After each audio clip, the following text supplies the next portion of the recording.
એટલું કહી દઉં, હું એનો એ જ અલ્પેશ ઠાકોર છું. ના ડરા હું ના રૂકા હું. મારો કારવો હજુ ચાલુ છે. મંજિલ સુધી ના પહોંચું ત્યાં સુધી રોકાય અલ્પેશ ઠાકોર નથી. મને આજે પણ છાતી ખોલીને બોલતા આવડે છે. ઓરિજિનલ છું, ચિંતા ના કરતા, આમાં કોઈ ભેળસેળ નથી. આ વિસ્તારના ઠાકોરો એટલે સમૃદ્ધ ઠાકોરોમાં ગણતરી થાય. જેની જોડે જમીન જાગીરી પડી છે બધા જ. ત્યારે ગાંધીનગર પાટનગર છે ગુજરાતનું, અને ગુજરાતના પાટનગરમાં જે સમાજના જે શ્રેષ્ઠીઓ રહેતા હોય એમના પર ગુજરાતના એમના જ સમાજના બીજા લોકોની નજર હોય. એમ આપણે બધા ગાંધીનગરના લોકો અને ગાંધીનગરના ઠાકોરો ઉપર ગુજરાતના બીજે ખૂણે ખૂણેના ઠાકોરોની વધારે નજર હશે તમારા ઉપર, અપેક્ષાઓ હોય. અને એમના મનમાં એવો ભાવ કે ગાંધીનગરના ઠાકોરો એટલે સુખી, સમૃદ્ધ, શિક્ષિત, સંગઠિત, અમારી ચિંતા કરે એવા સમૃદ્ધ ને એવા તાકતવર ઠાકોરો અહીંયા રહે છે. ત્યારે હું તમારો બધાનો આભાર એટલે માનું કે જ્યારે હું અહીં આવ્યો ચૂંટણી લડવા ત્યારે પણ તમે બધાએ મને ખૂબ પ્રેમ કર્યો, તમામ સમાજોએ મને સાથ આપ્યો. પણ તમે મારું પરિવાર છો, હું તમારો દીકરો છું. પહેલા તમે મને પૂંખ્યો અને એટલે જ બીજા સમાજોએ મને ઉપટાયો. હું જે વાત કરું છું સમાજ સુધારણાની, સમાજ ઉત્થાનની, સમાજ વિકાસની, અને જ્યારે સમાજ ઉત્થાન, સમાજ વિકાસની વાત કરતો હોઉં ત્યારે મારી ઘણી બધી બાબતો કેટલાને ના પણ ગમે. ક્યારેક હું વ્યસન મુક્તિની વાત કરું તો ના ગમે, હું શિક્ષણની વાત કરું તો ના ગમે, હું રોજગારની વાત કરું તો પણ ના ગમે. જ્યારે વ્યસન મુક્તિની વાત કરું ત્યારે એવું થાય કે ભાઈ બધા સમાજો પીવે છે, અમે કેમ અમે બાકાત રહીએ? તો દરેક સમાજમાં વ્યસન હશે છે જ, પણ દરેક સમાજમાં વ્યસન છે, બીજા સમાજના પીવે છે એટલે તમારે પીવું એવું જરૂરી છે? આ સમાજે વ્યસનોના કારણે એટલું બધું ગુમાયું. આપણે જમીન જાગીરી, એ વટ વૈભવ એટલો બધો હતો આપણો, આપણે એમાં ઘણું બધું ગુમાયું. આપણે નવલોહિયા યુવાનો ગુમાયા છે. નાની ઉંમરમાં આપણી દીકરીઓને વિધવા થતી જોઈ છે. આપણે જમીન જાગીરીઓ આપણી ચીટિંગમાં કોઈ લઈ ગયા એ જોયું છે.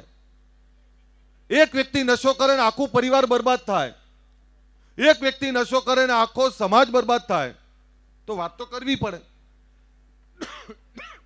અને એટલે વાત કરું છું કે જમાનો બદલાણો, દુનિયા ક્યાંય પહોંચી ગઈ, લોકો અંતરિક્ષમાં પહોંચી ગયા, એમના દીકરા દીકરીઓને ડીએસપી કલેક્ટર બનાવી દીધા, ફેક્ટરીઓના માલિક થઈ ગયા, કંપનીઓના માલિક થયા, મોટા મોટા શોરૂમ ને મોટી મોટી ઓફિસો લઈને બેઠા. તો તમને કોણ રોકે છે? અને સમૃદ્ધ ને પૈસાવાળા થવું હોય તો આપણામાં રહેલી બદીઓને દૂર કરવી પડે ને સમાજમાં પોતાનામાં ભૂખ લગાડવી પડે આગળ વધવાની. બીજા સમાજનો દીકરો ને દીકરી અધિકારી કર્મચારી બન્યા, ડીએસપી કલેક્ટર બન્યા, તો આપણે કેમ નહીં? આપણો દીકરો ને દીકરી ડીએસપી કલેક્ટર કેમ ના બની શકે એનું ચિંતન કર્યું ખરે આપણે? જે સમાજો આગળ આવ્યા એ સમાજો કઈ રીતે આગળ આવ્યા એનું ક્યારે ચિંતન કર્યું ખરું આપણે?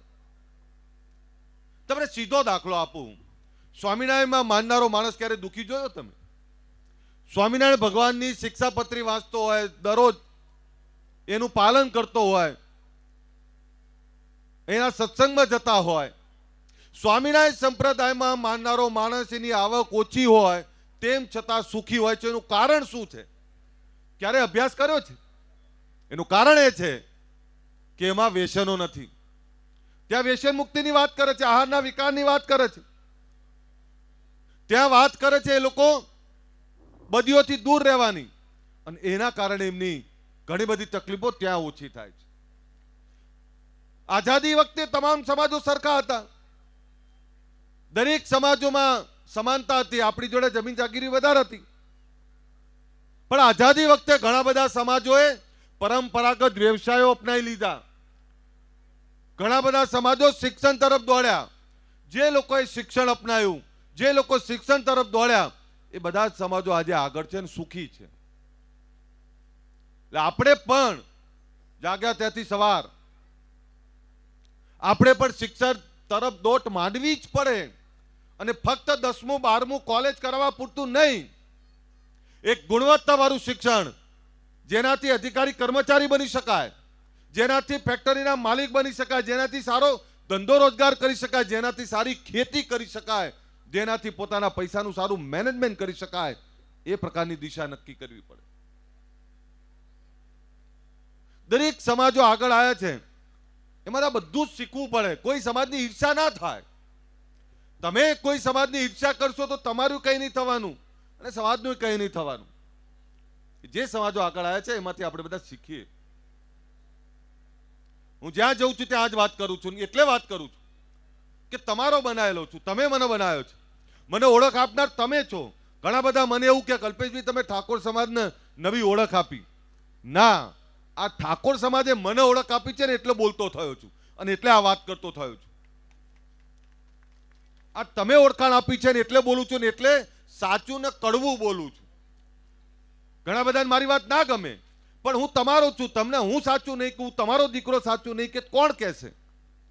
એટલે મારી બે હાથ જોડીને વિનંતી છે, ખોટા ખર્ચા ખોટાળા દેખાડામાંથી બહાર નીકળો, વ્યસનોમાંથી બહાર નીકળો, અંધશ્રદ્ધા કુરિવાજોમાંથી બહાર નીકળો, ઈર્ષા કોઈની કરશો નહીં. જે લોકો આગળ છે એમાંથી શીખો. અને બે હાથ જોડીને વિનંતી કરું, તમે ક્યારેક કલ્પના કરી છે કે આ પુંદરાસણ, આ ઉવારસદ, આ ટીટોળા, આપણા આ ગામડાઓની અંદર વીઘો 2-5 કરોડનો થશે? ક્યારેક કલ્પના કરી હતી તમે? જે લોકો તેજી આવે, જેવો ભાવ કરોડોનો બોલે એટલે પહેલા જ આપણે વેચી મારીએ. ક્યારેક કલ્પના કરી છે કે આ લાખ રૂપિયા 2 લાખ રૂપિયાની જમીનોના 2-5 કરોડ થઈ ગયા તો હજુ 10 વર્ષ સાચવી રાખો સાહેબ. હું છાતી ખોલીને કહું તમને, તમારો વીઘો 25 કરોડ રૂપિયાનો થશે. અત્યારે કરોડ રૂપિયાનો વેચી મારશો તો શું કરશો? એટલે બે હાથ જોડીને વિનંતી કરું કે આપણા બાપ દાદાએ પેટે પાટા બાંધીને જમીન સાચવી છે અને સાચવેલી જમીન જેના ધન ખાઈને આપણે મોટા થયા, તો આપણા બાળકો માટે સાચવી રાખો. એને પણ આ જમીનનું ધાન ખાવાનો અધિકાર છે. અને માફ કરશો, જો આપણા બાપ દાદા જમીનો મૂકીને ના ગયા હોત તો આપણે કરતા શું હોત? નથી આપણી જોડે શિક્ષણ, નથી રોજગાર, નથી ધંધા રોજગાર, કઈ છે નહીં, તો આપણે કરતા શું હોત? આપણા બાપ દાદાનો ઉપકાર માનો કે આ જમીન મૂકતા ગયા ત્યાં આજે વીઘાના માલિકો થયા છો. નહીં તો આપણી દશા શું હોત?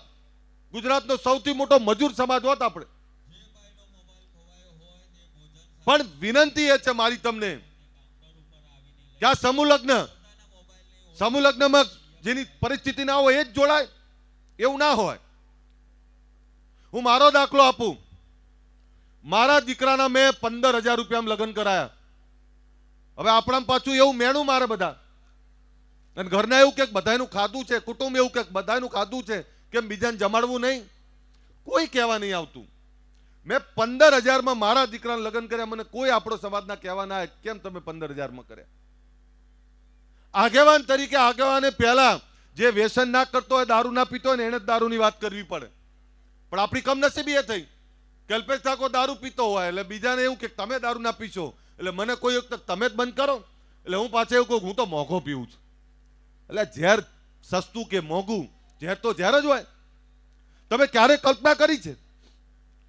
આ અગ્નિની સાક્ષી આ તમામ નવઘોડિયા એકબીજાને કોલ આપ્યા છે, એ મેં વરે વધુને કોલ આપ્યા છે કે અગ્નિની સાક્ષી તને કોલ આપું છું. જે મા બાપના ત્યાં જે લાડકોટથી તું ઉછરી, જ્યાં તને સુખ મળ્યું, એવું તને મારા ઘરે લઈ જાઉં છું. તને વિશ્વનું તમામ સુખ આપીશ, તને સન્માન આપીશ, તને પ્રેમ આપીશ અને તારી તમામ જરૂરિયાતો પૂરી કરીશ. જ્યારે આવા કોલ આપ્યા હોય, એ વરરાજા વર્ષ પછી દારૂ પીને ફરતો હોય તો એ કોલ પડે ખરા? જેને પોતાના મા બાપ માટે પ્રેમ હોય, પોતાની પત્ની, ભાઈ બંધુ, દીકરા દીકરી માટે પ્રેમ હોય, એ ક્યારે દારૂ ના પીવે, ક્યારે નશો ના કરે. એટલે તમને તમારા દીકરા દીકરી માટે પ્રેમ હોય ને તો દારૂ ના પીતા. બીજું, જ્યારે સાદગીની વાત કરું છું ત્યારે એટલે કહું છું કે આપણે વટ મારી દેવો છે. આ વીઘા કેમ વેચીએ આપણે? ખબર તમને? જરૂર નથી. આપણે વટ મારવો છે અને વટ ખોટો મારવો છે.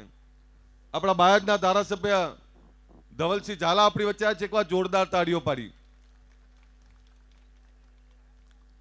હું જ્યારે વાત કરું છું વટની, તો આપણે વટમાંથી બહાર નીકળવાની જરૂર છે. બતાવી દેવું છે. કોને બતાવવું છે? દીકરાના લગ્ન એવા કરવા છે કે આખું ગામ જોતું રહી જાય. ધુમાડે બંધ લગ્ન કરવા છે. પણ કોણ જોવા આવે છે અને કોને જોઈ લેવું છે? તમે ક્યારે કલ્પના કરી? અહીં ઉભેલા બધા પોતપોતાનો જવાબ માંગી લે. અહીં જેટલા ઉભા છો એકવાર વિચાર કરી લો, કાલ શું જમ્યા હતા તમે? તમે બધા એકબીજાને પોતાના અંદર આત્માને જવાબ આપો. કાલે શું જમ્યા હતા એ તમને યાદ નથી, તો તમે લગ્નમાં શું ખર્ચો કર્યો, શું કપડાં પહેર્યા હતા, શું જમવાનું બનાવ્યું હતું, કોને બોલાયા હતા અને કેટલો ખર્ચો કર્યો હતો, લોકો કોઈ યાદ નહીં રાખે. બીજા દાડે ભૂલી જશે અને બીજા દાડે કે એક દાડે એટલું જ સાંભળવાનું ને, વાહ વટ પાડી દીધો. આ વટ પાડવામાં 2 વીઘા ઓછી થઈ એ ક્યારે વિચાર ના કર્યો? આવો વટ ના હોય જે આપણી માં સમાન જમીન વેચવી પડે.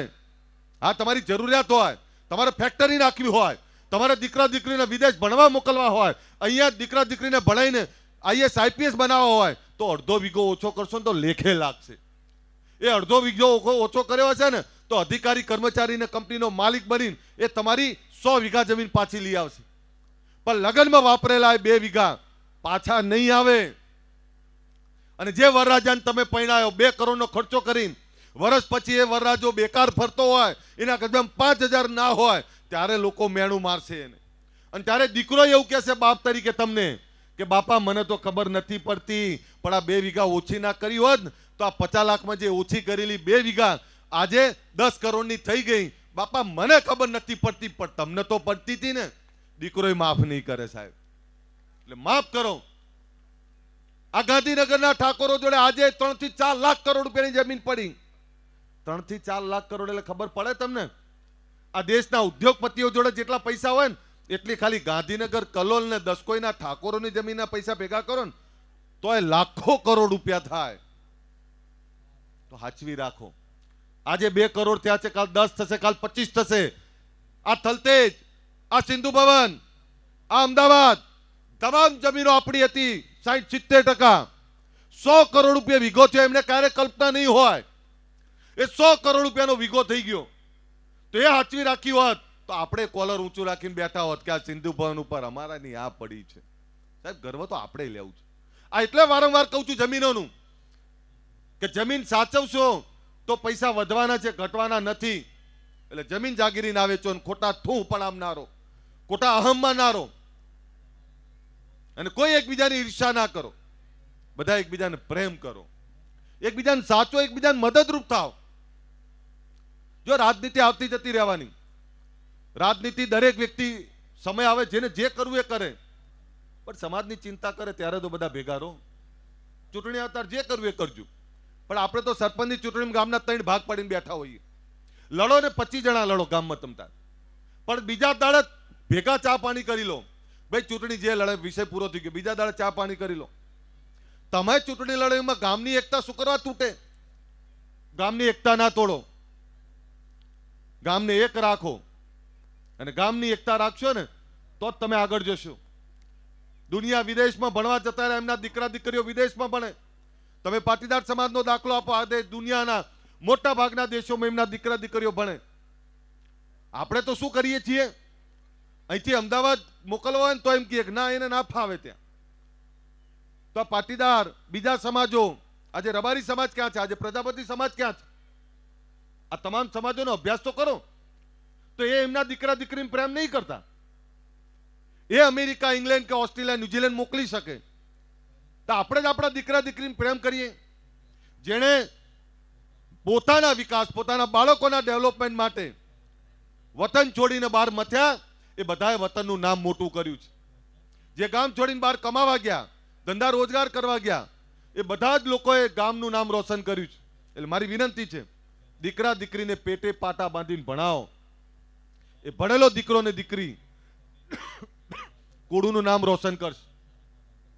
હું રાત દિવસ આ જ વાત કરતો હોઉં છું અને એટલે વાત કરું છું કે જે સમાજમાં જન્મ્યો છું, જે સમાજે મને કંઈ આપ્યું છે, જે સમાજે ઓળખ આપી છે, સમાજને જાગડવા માટે, સમાજની વિકાસ માટે અમે નહીં બોલીએ તો કોણ બોલશે? ઘણા બધા એવું થાય કે ગુજરાત ક્ષત્રિય ઠાકોર છે ના, આવાથી શું થયું? તો આ પુંદરાસનનો ઠાકોર ક્યારે અમરેલીના ઠાકોરને નતા ઓળખતા. આ પુંદરાસનથી ક્યારે બનાસકાંઠામાં કોણ છે ખબર નહોતી. અમે ઉત્તર ગુજરાત, મધ્ય ગુજરાત, સૌરાષ્ટ્ર, દક્ષિણ ગુજરાત, ગુજરાતના 9200 ગામના ઠાકોરોને એક કર્યા. એ આ ઠાકોર છે ને એ કામ કર્યું છે. સમાજમાં ચેતના જગાડી છે, સમાજમાં ભૂખ લગાડી છે. આજે સમાજમાં શિક્ષણ વધ્યું છે, સમાજ એકબીજાની વારે આવે છે, સમાજ એકબીજાની ચિંતા કરે છે. આ ભાવ પેદા કરવાનું કામ કર્યું છે. નહીં તો માફ કરશો, આપણે એકબીજાના સગા સંબંધી સિવાય બીજા લાંબા કોઈ બહુ ઓળખતા નતા. પણ સમાજમાં આજે શિક્ષણની ભૂખ લાગી, સમાજના યુવાનો આજે ધંધા રોજગાર તરફ વળ્યા છે. આજે વ્યસન મુક્તિની વાત કરે છે અને કોઈ ગમે તે કે આજે ઠાકોરો 90-95% વ્યસન મુક્ત થઈ ગયા છે. આજે જે બીજા સમાજના દીકરા દીકરીઓ અથવા એમના દીકરાઓ જે વ્યસનો રવાડે ચડ્યા છે, સમાજની કેટલી તકલીફ છે એ લોકો કહે છે ત્યારે ખબર પડે છે. ત્યારે હું એમને કહું કે અમારી આવી જ સમૃદ્ધિ હતી, અમારી જોડે બહુ બધું હતું, એટલે અમને એવું હતું કે ક્યાં ખૂટવાનું છે, પણ આ નશાએ તો દાટ વાળ્યો. એમ હવે બીજા સમાજો એવું કહે છે કે ઠાકોરોએ છોડ્યું પણ હવે અમારે છોડવું પડશે. નહીં તો પહેલા શું થતું કે બીજા સમાજનો કોઈ દીકરો કોઈ નશો કરીને આવતો હોય ને તો એવું કહે કે આ ઠાકોર પીતો હશે. તમારું મેણું તો ભાગ્યું ને. આજે લોકો એવું કહે છે ઠાકોર પીધેલો હોય ને તોય બીજા એવું કહે છે કે આ ઠાકોર નહીં હોય, ઠાકોરે તો છોડી દીધું. આ માન આપવાનું કામ એ ગુજરાત ક્ષત્રિય ઠાકોર છે એના કર્યું છે. એટલે મારી વિનંતી, તમામ સમાજોને પોતાના બનાવો, બીજા સમાજોને પોતાની જોડે રાખો અને આપણે એમની જોડે રહીએ. એકલો સમાજ, એકલો વ્યક્તિ થાકી જશે. તમામ સમાજોને સાથે રાખવા પડે અને આપણે એકબીજાને મદદરૂપ થવું પડે. જો એકલી રાજનીતિ કરશો તો કદાચ સરપંચ મળશે, તાલુકા જિલ્લા પંચાયત કે ધારાસભ્ય, સંસદ સભ્ય મળશે, પણ આ સમાજમાં અધિકારી કર્મચારી બનાવવાની ભૂખ લગાડશો તો સાહેબ આખો સમાજ બેઠો થશે. એ કાયમી વ્યવસ્થા હશે. તમારો દીકરો કે દીકરી ડીએસપી કલેક્ટર બનીને બેઠા હશે તો એ 30-40 વર્ષ સમાજની સેવા કરી શકશે. ધારાસભ્ય, સંસદ સભ્ય 5 વર્ષ, 10 વર્ષ, 15 વર્ષ, એથી વધારે લાંબુ આગળ કઈ નહીં થાય. એટલે અધિકારી કર્મચારી પેદા કરો. હમણાં અમે સભા બોલાવી છે, તમને બધાને ખબર હશે. મેં જાહેરાત કરી કે રાતના 3 વાગે આ ઠાકોરોને ભેગા કરવા છે. એટલે ઘણા બધા મને સવાલ કર્યો, આપણા લોકોએ કહ્યું એટલે રાતના 3 વાગે સભા કોણ બોલાવે? ત્યારે મેં એવું સહજતાથી કહ્યું કે બધા જ સમાજો જાગી ગયા છે, તમામ સમાજો જાગી ગયા છે, તમામ સમાજો દુનિયામાં પહોંચી ગયા, તમામ સમાજના દીકરા દીકરીઓ અધિકારી કર્મચારી બની ગયા. મારો સમાજ ક્યાં સુધી ઊંઘતો રહેશે? આ સમાજ બીજા જાગ્યા છે તો તમને ઊંઘવાનો અધિકાર નથી. એટલે રાત્રે 3 વાગે એટલે બોલાવું છું કે 3 વાગે સભા કરીને કોલ આપવા છે કે આ સમાજની દિશા નક્કી કરવી છે કે આ સમાજ ક્યાં જવા માંગે છે અને શું કરવા માંગીએ છીએ. થવું છે ને રાત્રે 3 વાગે ભેગા? જો રાત્રે 3 વાગે ભેગા થવું હોય તો 2 હાથ ઊંચા કરીને તાળીઓ પાડો, ખબર પડે આવવાના હોય. અને અવાજ આવે એવી તાળીઓ પાડજો, પાછા ખાલી ખાલી પેલી નહીં. આ એટલે કહું છું તમને, હવે આપણે જાગવું પડશે. જાગ્યા છીએ તો હવે ઊંઘવાનો અધિકાર નથી આપણને. આપણે જાગીએ આવનારી પેઢી માટે, આપણે જાગીએ સમાજની એકતા માટે, આપણે સમાજના ઉત્થાન માટે. અને શૈક્ષણિક દિશા નક્કી કરીએ, રાજકીય દિશા નક્કી કરીએ, સામાજિક દિશા નક્કી કરીએ, ધંધા રોજગારની દિશા નક્કી કરીએ. એવી તાકાત સાથે ભેગા થવું છે. અને જે સપનું છે આ સમાજની શૈક્ષણિક વ્યવસ્થાઓની, એ દિશે એની પણ જાહેરાત કરવાના છે, એના પર ભૂમિપૂજનો કરવાના છે. ત્યારે તમે બધા જે સમાજ માટે કામ કરી રહ્યા છો એ તમામ શ્રેષ્ઠીઓને વંદન કરું છું.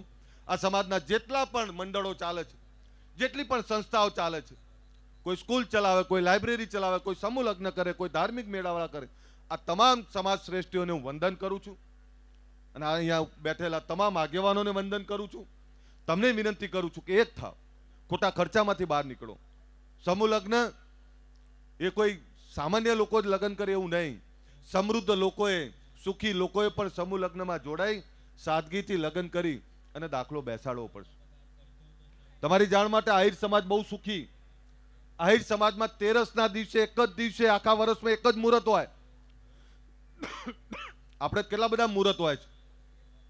આહિર સમાજમાં 13નું એક જ મુહૂર્ત હોય, આખી રાત લગ્ન ચાલે. તમે દરેક ઘરમાં જાઓ તો કોઈ ઘરમાં 25 લોકો બેઠા હોય, કોઈ 15 લોકો બેઠા હોય, માંડવો બાંધીને સાદગીથી લગ્ન થતા હોય. તો આપણે નક્કી ના કરી શકીએ કે આપણે વર્ષના 4-5 જ મુહૂર્ત નક્કી કરીએ અને ઘરે ઘરે ગામડે ગામડે સાદગીથી લગ્ન થાય એવો પ્રયત્ન પણ કરી શકાય તો ખોટા ખર્ચામાંથી બહાર નીકળશું.